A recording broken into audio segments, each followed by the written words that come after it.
হলো, বাইক থামালেন কেন? কোনো প্রবলেম হয়েছে? আপনি একটু নামেন প্লিজ, আপনার সাথে একটু জরুরি কথা আছে। বলুন। আপনাকে যে কিভাবে বলবো আমি আসলে আমি না একদমই মানসিক অশান্তিতে আছি। আর জানা মতে তো ভাবি খুব ভালো একটা মেয়ে। ওরা আমাকে প্রথম থেকে একদম ঠকিয়েছে, আর আমার সাথে যা বলেছে সব মিথ্যা বলেছে। এখন আপনি বিয়ের আগে জানতেন না যে ভাবি বোবা? একদমই জানতাম না।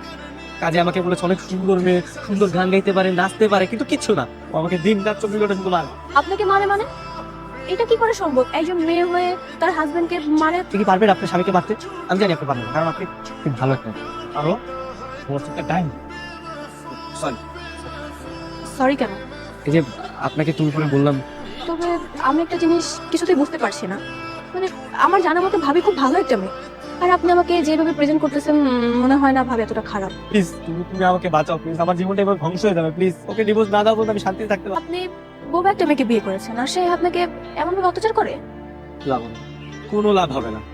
ওকে ডিভোর্স না দিলে আমার কোনো লাভ হবে না। আমার জীবনটা এইভাবেই বরবাদ হয়ে যাবে।